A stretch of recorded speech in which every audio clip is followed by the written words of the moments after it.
All right, the new head coach at Auburn, Bruce Pearl, joining us on the show. Coach, congratulations there. Thank you, Dan. How you guys doing? I'm doing great. I loved the mosh pit where you dove into the literally the student body yesterday when you got off the plane.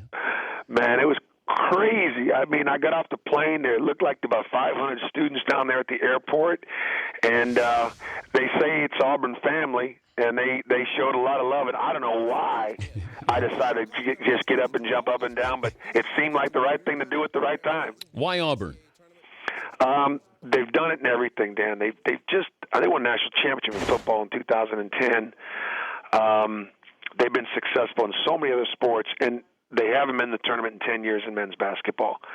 And so, for me, it's two things. One, it's a second chance. It gives me an opportunity to have some redemption, to be accountable for the terrible decisions that I made, the mistakes, and then to ask for forgiveness and grace. And give me a second chance, and let me go back there and teach and try to make a difference with kids. And Auburn's given me that, and so that's why Auburn. Okay, and I know it sounds harsh when people read it or hear it, but you lied to the NCAA and you paid the price. On the surface, lying to the NCAA. If you had a violation, you would have kept your job, right? But lying to the NCAA made it a fireable offense? Absolutely. In other words, we made some mistakes, and we had three verbally committed players who were coming to Tennessee who had come on an unofficial visit and did all the right things, paid their own way, paid for their hotel, did all right. But at the end of the visit, I had a barbecue. My players were able to be there. Official visit were able to be there. But I had three guys that weren't. They came. And then from that point forward, I handled it the wrong way.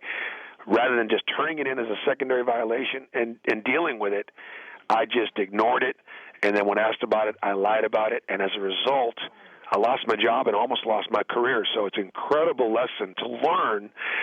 We're going to make mistakes. We're human. Admit them right off the bat, deal with it, and then take the penalty. But you know what happens, though, Bruce, is coaches get in their vacuum and they think they're bigger than things. If it's Jim Tressel at Ohio State, you at Tennessee, you probably thought, hey, I can talk myself out of this. I'm Bruce Pearl. I'm successful. No, Dan, no, absolutely not.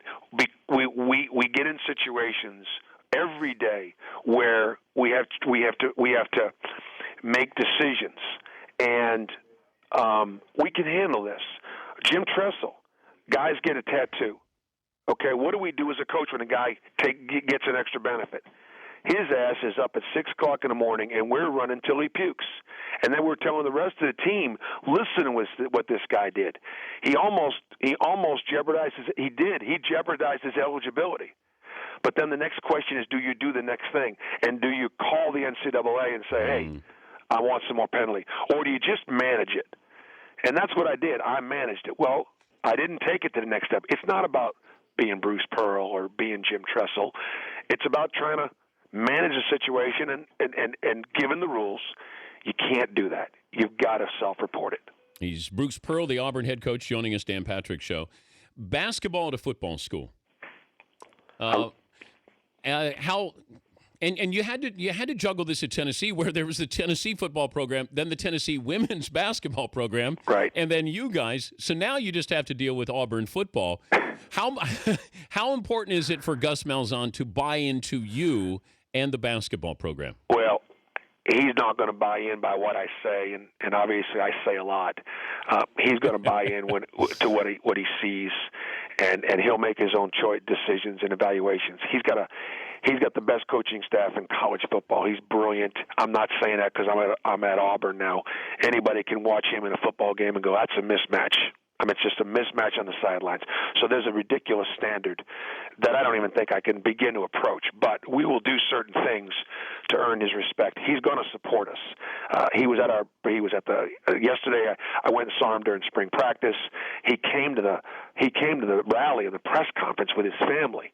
I mean, that's rare. That's because he like me, he was nobody from nowhere, and success hasn't changed him. And as far as being a football school, listen, my guys don't train like his guys do. My guys aren't perceived on campus like his guys are because they've earned that. And my job is to get our guys to earn it. And I want them to feel that. I want them to walk around campus with an Auburn basketball jersey on and feel proud. We can't right now because we haven't worked hard enough. I always wondered this too, though, that a coach, and what you are to a university, what you are to the people around you, but when you go home and you have to explain to your family what just happened because you disrupt their life as well. It's one thing to tell your kids, your basketball kids, but what's it like when you go home and you say, Dad got fired. Dad, we have to move. What was that conversation like? Well, one of the things about being in coaching or what family is everything, and my children are all down here right now with me, and we do everything together. They've been riding that bus for years, and my kids were so happy. They were happier than me to get back into coaching. They missed that life. They missed the team. They missed the NCAA tournament spring break. That's what spring break was the NCAA tournament, yeah. and the last few years haven't gone. And so what they saw was a father that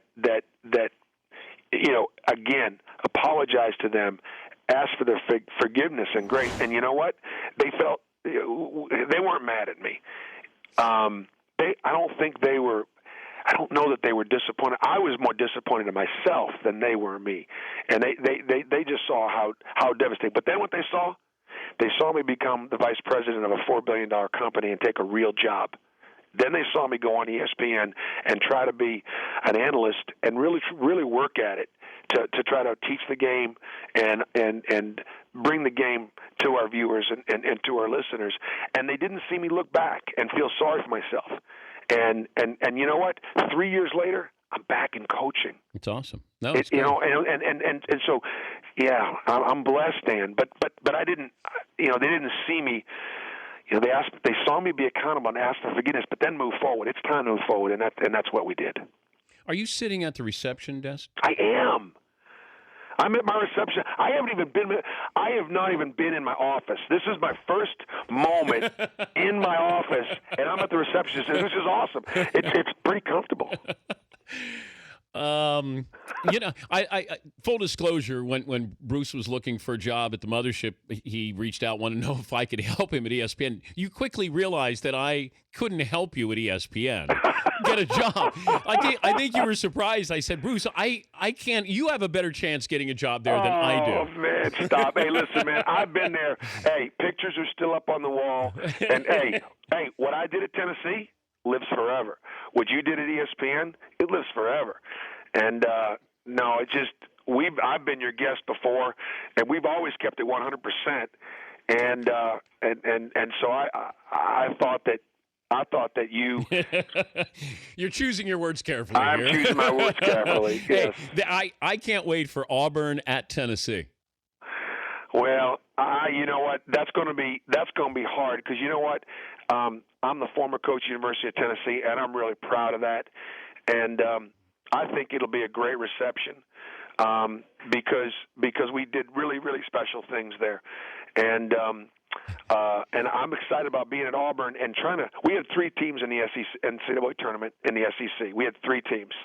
And we as a league have got to try to do something about that. And I'm hoping that this is a step in that direction. I got a picture that was just tweeted out. Are you tweeting out a picture of you at the reception desk? I think a picture of me at the reception desk might be up there, yes. Yeah. Wow. Yeah. Hey, congrats. Good luck. I know you got some work to do, but you're not afraid of that. But thank you, Bruce. We appreciate it. We'll be checking in with you. I look forward to it, Dan. Thank you. All right, Bruce Pearl, Auburn head coach.